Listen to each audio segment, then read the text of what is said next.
I'm Kelly Watson. In the beginning, my marriage was great. We lived in a fancy apartment in New York with a fantastic view. My husband, Tom, seemed perfect. However, I later found out he was consistently cheating on me. Every time I confronted him, he denied it, but the evidence kept popping up. I thought it might be some kind of problem he had, so I didn't immediately consider divorce, especially since I was pregnant. I hoped things would change after our child was born, but Tom's infidelity persisted. I felt stuck for the sake of our child. I convinced myself it was his illness, and I should endure it. After 7 years, Tom boldly introduced another woman as his lover and declared he wanted a divorce. It hit me harder than before because I had convinced myself his previous affairs were just flings. I tried to reason with him, bringing up our child, but he insisted on the divorce. He claimed our child was his but didn't seem to care much. Eventually, I received the divorce papers, thinking it was the end. I continued living in the apartment with my child. Then, unexpectedly, I got a message from Tom's lover, Mirabelle. She told me to leave the high-rise apartment because it was meant for her and Tom. She insulted me, calling me a single, broke mother who should find a more suitable place to live. She gave me a month to move out. I was left stunned, wondering how things had become so complicated. If Tom found out about this, we hadn't even settled alimony or child support. Yet she had the audacity to tell me to leave. She wasn't considering our child at all. Feeling utterly helpless, I stood in my house, struggling to reassure my anxious child that everything would be okay. Maybe I should start packing. I headed to the bedroom, recalling Tom's kind face from the early days of our marriage. Our life in the New York high-rise felt like a dream back then, thanks to his kindness. However, at some point, his attitude began to change. I had envisioned family trips and weekend drives after our child was born, but I couldn't even remember what we had actually done together. Instead, all I could think of was the pain when I first found out about Tom's cheating. Tearing up all his clothes changed nothing. We used to visit our parents' houses, but after our child was born, it was just me and the kid. Tom never joined us. I had to lie desperately for him, creating the image of a kind, hard-working father for our child. But it was all in vain. He never appreciated it. Instead, he laughed with that woman. Maybe I should have divorced sooner. Enduring all this seemed pointless. What was the point of these 7 years? Tears flowed, and I felt helpless. By not acknowledging his love, I had given Tom a justification for his cheating. He cheated because I didn't love him. That was his reasoning. I had merely given him an excuse to run away. How foolish. Maybe I was just finding excuses to not leave for our child. But can I really end everything now? I'm the one who suffered. If I let it end without doing anything, only Tom and that woman will be happy. Is that okay?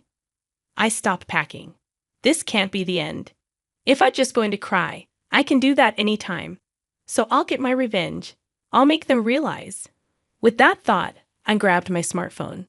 Later, Tom and Mirabelle barged in, expressing impatience with my packing progress. Mirabelle accused me of being slow, questioning what I had been doing for an entire month. Tom, holding Mirabelle close, as if to flaunt their relationship, casually announced with a smile that they had gotten married. He added, "We're super in love now." Oh, congratulations. Jealous, huh? A new wife is always better, right? I sarcastically questioned if that was the only reason they came, to which Mirabelle clarified that they were there to check on my moving progress, as they planned to move in once I'd left. She instructed me to clean up and even suggested renovating the place for them. When they asked about my departure, pointing out that the 1-month deadline had passed, I assured them that I would take everything with me. As they scrutinized the belongings, Mirabelle noticed a vase and speculated on its value. Tom claimed that everything in the house, including the vase, belonged to him. I questioned if everything, even personal items, were his. Mirabelle asserted that everything was indeed Tom's, warning me not to steal anything. She believed that even if some items were fake, they could fetch a price. Tom bragged about the authenticity of the items, stating that they were all real and valuable. Mirabelle expressed her intent to sell everything. I raised doubts about Tom's interest in art and his ability to understand their value. Mirabelle defended Tom, claiming he asserted ownership of everything in the house, including valuable vases and paintings. I found it suspicious, given Tom's lack of interest in art, and suggested that I might be getting fooled. I'm not being deceived. He's a wealthy man. He could collect these items even without understanding their value. They might appreciate in the future, right, Tom? Tom awkwardly agreed, affirming his wealth. I had no idea. You divorced a wealthy man. Divorce was a mistake for you. Really? You divorced him. And now you're poor. Did he really have money? Of course, that's why we could live in this high-rise. I'm married to a wealthy man now. So for this past month, he's been letting you live in luxury. Well, we just divorced, so there's no money yet. But things will go back to normal soon. Why no money after the divorce? I haven't even received alimony or child support yet. Well, maybe there's some cash tied up elsewhere. Optimistic, aren't you? What about his job? What does your wealthy husband do? He must be really busy, right? He's taking time off for our new home. Off work for a new home? How interesting. He's kind because he wouldn't let me move alone, so he took time off. Moving could be done by professionals, but you choose to do it yourselves. Tough, isn't it? That's no, Mirabelle. It's important to handle important things ourselves, whether small or big. We believe in doing it ourselves. Yet when it was my turn, everything was left to professionals. And moving doesn't take a month. Why not just work? You don't need to worry about us. He knows what he's doing. And you shouldn't interfere with his work. Well, if you think so, that's right. Just because you were don't meddle. Once you're out, we'll move in and enjoy a comfortable life. We'll see how that goes. Something feels off here, right? Then the doorbell rang. When I checked the intercom, it was the movers I had requested. However, they were wearing suits, clearly not typical movers. As I let them into the house, the man pulled out a calculator and started pricing each item. Wait, they aren't movers. Movers don't usually show up in suits, do they? What's going on? Why is he putting tags on the base? He's an antique and art dealer, here to appraise and possibly buy these items. While he's at it, he's valuing the apartment too. Why are you doing this? Why don't you ask your beloved husband, Tom? I doubt he'll tell the truth, though. I questioned Tom about the situation, and he'd apologized, claiming he didn't know why she was doing this. You knew she was going to sell these. Call the dealer so you could get a cut from the sale. No way. I exclaimed. Then why? All of this is yours. You can't just sell it. Mirabelle explained. Well, actually, I bought all these things, but I can't keep them all in my new place, so I thought, why not sell them? Oh, I see. Property division, right? You're selling these because you divorced him and want to split the money. I don't want to give you half, but if it's property division, I guess I have to. Tom's wealthy anyway, so even if you get half, it won't bother him. I declared that I had no intention of splitting it, as all the artworks were bought by me before I married Tom, so there was no need for property division. No way, then leave them. This apartment is his. You should leave them here. Mirabelle nervously watched as more tags were placed. I found it amusing, wondering what Tom was thinking, as he remained silent. There'll be nothing left in the house, but they're all mine, so that's how it goes, Mirabelle. We're not losing the high-rise, no need to panic. But don't worry, I'll buy you whatever you want. If you can afford it, why not? Once the appraiser finished, he announced to me that the total value was over $1 million, as expected. Thank you for your hard work. When will you be able to collect everything? He replied that it would be in a day or two and left. In a day or two, these artworks would be gone, and I'd have to leave this apartment too. It meant tomorrow or the day after, so we could move by then. Yes, that's the plan. It'll feel empty without everything. But it means we can decorate with things we like.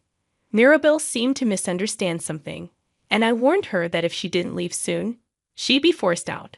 Confused, she asked why, and I revealed, I just sold this high-rise. Why isn't this apartment Tom's? Why would you sell it, Tom? Why did you sell it? This apartment is ours. You're both mistaken. Do you know when we started living here? Right after we got married, right?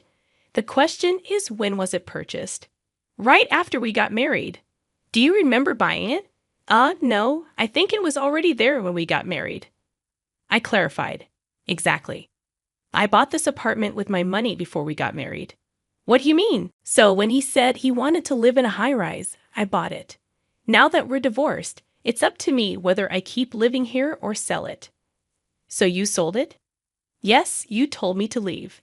And I don't want to stay in a place I lived with him. It's the perfect timing. I'm planning to move to a house I just signed for a new house and have already moved my things in.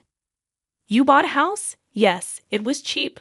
Only about $1.6 million. $1.6 million. So Tom's stuff is just the junk in the next room.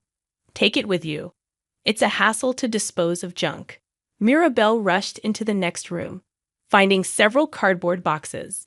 She hurriedly opened them, only to find actual junk. The clothes were mostly worn out. What is this? Tom's clothes? Why are they like this? I didn't throw them away because he said not to. A wealthy man wearing these ragged clothes? I wanted to let you keep dreaming until the end, but it seems that's not possible. What do you mean? He's not wealthy at all, just a poor guy. No way, just a pile of garbage. That's harsh. It's not a pile of garbage. These clothes are still wearable. Why? I thought he worked for a major corporation. He said he was the president. He was a temp worker at a big company.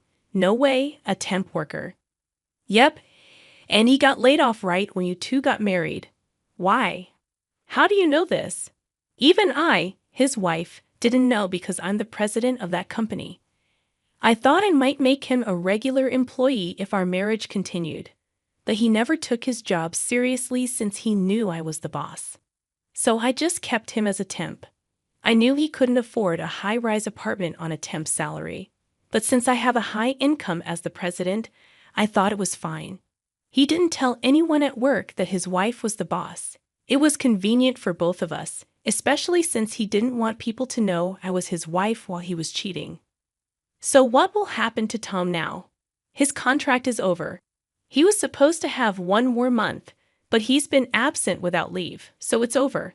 I thought he was wealthy. The wealthy one is me. So you were deceiving me? Not really. If Kelly hadn't divorced, I'd still be a wealthy man by marriage. But Mirabelle wanted a divorce, so I agreed. And with that, I'm out of the wealthy bracket. So because his wife was wealthy, he's penniless. Yep, a super poor person. Yep, if you knew that, why did you sell the art? Because I can't keep them in my new house. You could have left them. That's not how it works. Everything here is mine. There's nothing here that belongs to you two. I'm just disposing of my own stuff. Tom, do something. I concluded, well, that's how it is. Nothing. We can do it. You're saying this to me. This is his high-rise, right? Say it is. It's not his high-rise. It's the high-rise I lived in with him. But I lived here too. I should have some right to stay. Oh, right. If he has the right to live here, we don't have to leave. Residency rights apply to rented properties. This is not a rental. I bought it in full before we got married. You left a month ago. You haven't lived here for a month. Where's the residency right in that then? Property division? I told you earlier. This apartment isn't a jointly acquired asset. It was bought by me before we got married. There's nothing to divide with you. You're penniless, and there's nothing I can do about it. Damn it! I thought we bought everything together. You never had that kind of money. You should take a good look at yourself. Tom seemed frustrated, trying to get something out of me. But with Tom's meager salary, there was no way he could afford anything, let alone own the apartment. Having faced this reality, the two of them left dejectedly. After a while, Tom contacted me again, asking where I was and admitting that he was out of money. I responded that it's none of his business where I live. Yeah, but I'm actually out of money. I know that already. What's your point? Tom explained that Mirabelle was blaming him for being broke, and his temp job had ended, leaving him unemployed. He asked if I could hire him at my company. I rejected the idea, stating that hiring my ex-husband was absurd. Tom mentioned that Mirabelle suggested it, thinking he'd be paid well as my ex-husband and the CEO of a large corporation. I found it ridiculous and pointed out that both Tom and Mirabelle were out of their minds. Tom pleaded for help, admitting that marrying Mirabelle was a mistake. He complained about not getting an allowance and asked for employment. I refused, stating that if I were to hire someone, it would be someone who actually works. Tom promised to work hard and even offered to write a pledge. I dismissed the idea, stating that even if he wrote a pledge, it wouldn't mean anything coming from him. Tom continued to plead, citing Mirabelle's potential anger if he didn't get a job. I remained firm, asserting that it wasn't my problem, and Tom had chosen his path. Tom expressed regret about his marriage to Mirabelle, revealing that she had a lot of debt and was on the blacklist of payday lenders.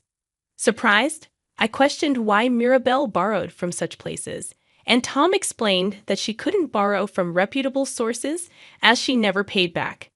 He revealed her intense obsession with money, particularly with keeping vases and paintings. Tom disclosed the significant amount she had borrowed, leading to a snowball effect of accumulating interest by borrowing from one place to pay another. It's quite impressive making snowballs without any snow. This is the worst. What should I do? Well, since she borrowed it, it's not my problem. The responsibility to pay it back is hers. So if I divorce her, I won't be affected. That's unlikely. Why? Why do you think she married you? Because I'm handsome? There are other handsome men out there. She thought you were wealthy. She thought marrying a wealthy man would erase her debts. Turns out you're broke. If she lets you go now, she'll have to pay back everything herself. She won't let you go. That's ridiculous. So that's why she's always talking about money. Maybe so. I'm basically working for her now. Looks like it. This is too much. Well, you made your bed. You betrayed me and our child. Mirabelle probably thought you'd be quiet about her cheating, just like you were with me, but fairy tales don't happen that often. I've been tricked. It's like the fox and the raccoon tricking each other. Fox and raccoon. Yes, both of you were deceiving each other. What if some scary people come to collect the debts? That might happen. You should be prepared for that. No way, Kelly. Please help me. Hire me with a high salary. No way. You're not worth a high salary. You can't do anything. Don't say that. I'll really work hard this time. If not, lend me money for a divorce lawyer. Don't joke. If you want to talk about that, first pay the alimony and child support. Later, Tom, cut off from income, was constantly nagged by Mirabelle to work, but used to a life with me. He despised working. The thought of all his hard-earned money going to Mirabelle's debts made him not want to work, even joking that working would mean losing. They fought every day, but without money, they couldn't live. Tom borrowed money and tried to increase it through gambling, falling into a vicious cycle. Realizing this wasn't working, he finally found a part-time job. However, his naive attitude led to quitting every time a high school senior or an older woman employee scolded him, making no money at all. Meanwhile, Mirabelle racked up more debts, substantial amounts, before Tom even found out about it. She had disappeared without a trace. It turns out that the reason for the debt was to pay off her own debts, and she had borrowed the money under Tom's name. Tom, overwhelmed by the ballooning debt, apparently complained that he wasn't the one who borrowed the money. However, the lenders, being from the more dangerous side of money lending, just yelled at him, saying, "We don't care." And that was the end of it. He had to pay no matter what and came to me begging, but I refused. I haven't seen him since then, and no one knows what became of him. As for me, I got tired of high-rise living and bought a house, now enjoying harvesting in the home garden with my daughter. Seeing her happy face, I feel confident that divorcing was the right decision.